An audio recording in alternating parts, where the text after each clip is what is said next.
I've got a Sharp computer-controlled stereo cassette deck, RT-3388A. It's a relatively clean deck. Not relatively, it's great as far as the deck heads are concerned. As you can see, actually let's turn the LCD light on. 237. It is 237 according to my watch. So you can see that the clock works. This is a computer-controlled deck because it's got a bunch of timing features, all of which take time. Different types of time. We've got a tape counter. We have a second counter, so you can do seconds if you want. And we have the APLD function. What that is I guess, I was looking at the manual, and it allows you to set up parameters so that when the tape recognizes that particular parameter, it stops, because that would be the beginning or end of a song. So I'm not quite sure how much of that is real and gimmicky. I just did this, I just did a little test record, and everything records really well. In fact, I would say it's pretty close to source. It's got a great set of heads. I'm going to go ahead and actually let you see the heads. I've got pictures as well. I think the pictures probably do the heads more justice, because it's so far I can move in with this before it's going to get blurry, as you can see. But I'm kind of letting the camera adjust as it goes. But these heads are super clean. In fact, I don't see any wear on them whatsoever.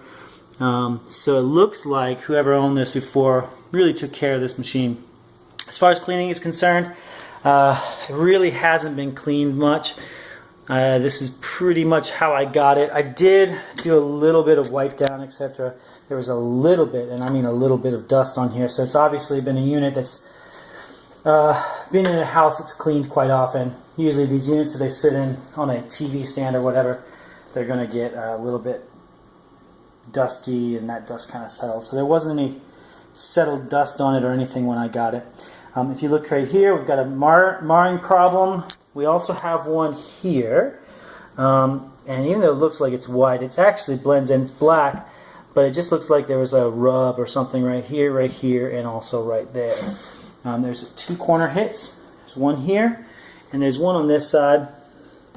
Both, if you notice though, if you look at that, obviously on the outside, it doesn't look like it's hit on the outside, it's just on the inside. One more thing of note, and I only noticed this just now, not just now, but when moving this over to this table here, is I could hear a little bit of a movement here.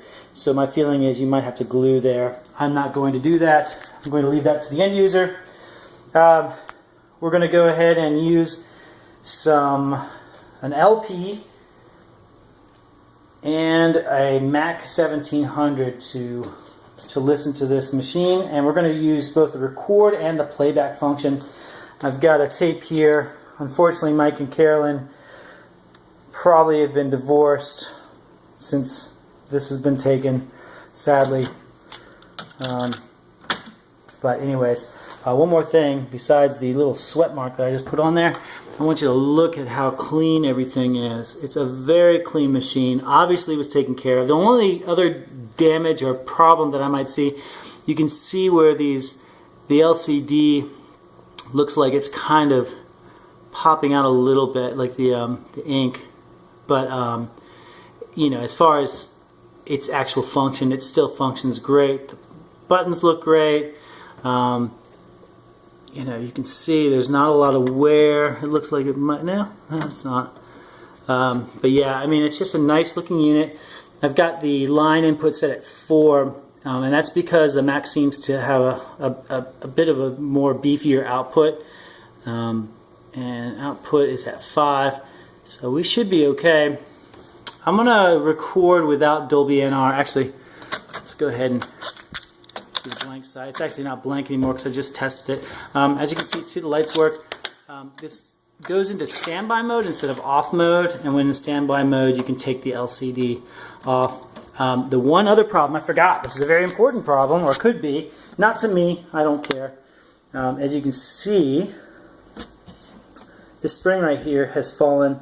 I put a couple batteries in there and kind of try to place them back up there, and it doesn't seem to actually work, or at least when I unplugged it and plugged it back in, it didn't hold the time.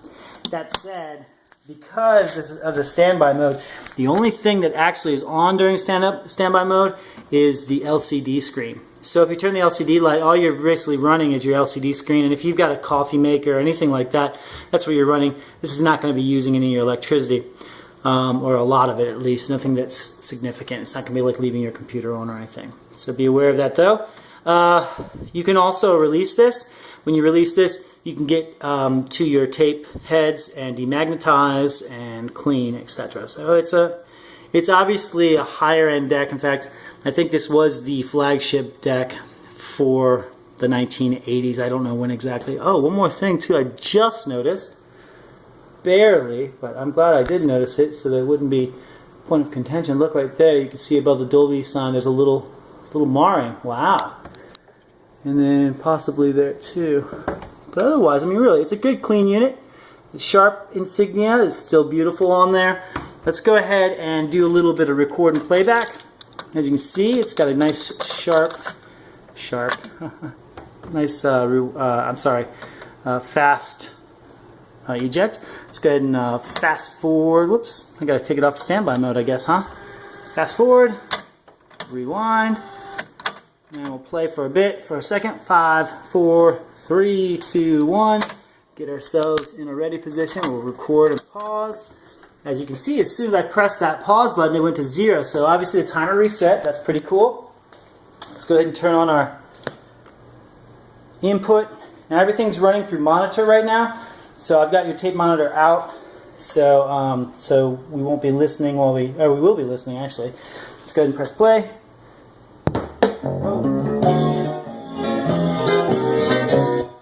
Let's go ahead and get back to the beginning of that album. It's probably not the best. Alright. So, as you can see, all lights work, VU meters work, and in about 2 seconds we'll get to see the rest of the peak. Alright, here we go. I'm going to take it off of pause, and we should be getting to the meeting.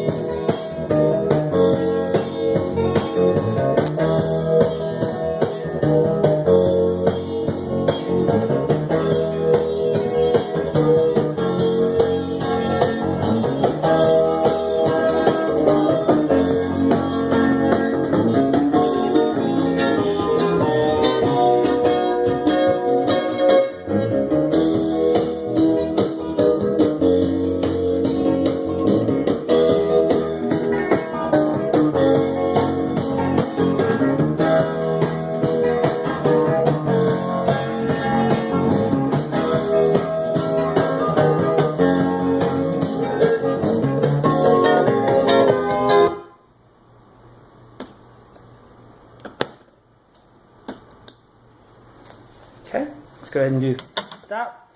Rewind that. Actually, let's play and rewind. You can kind of hear it. Oh, no, can't. Alright, we'll press play, and we'll do monitor out, or in, I'm sorry. So we should be able to hear it, I think. And if not, we'll just go, there we go.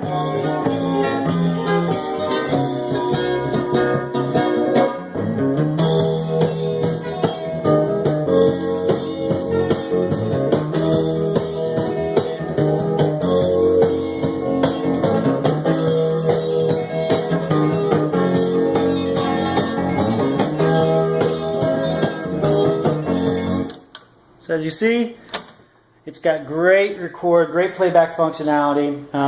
Your counter, you just press reset on the C right here, although it's not working right now. I'm guessing because it's in some sort of weird...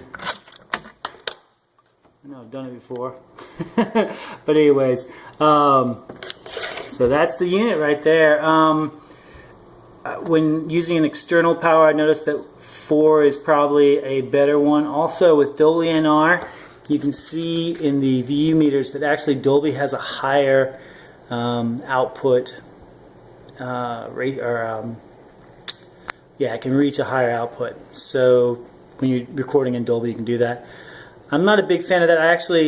I like using just straight up, but but there are some people who record in Dolby and have gotten great results. So it depends on the player. I'm sure this player probably does it well too. If you have any questions, please feel free to ask.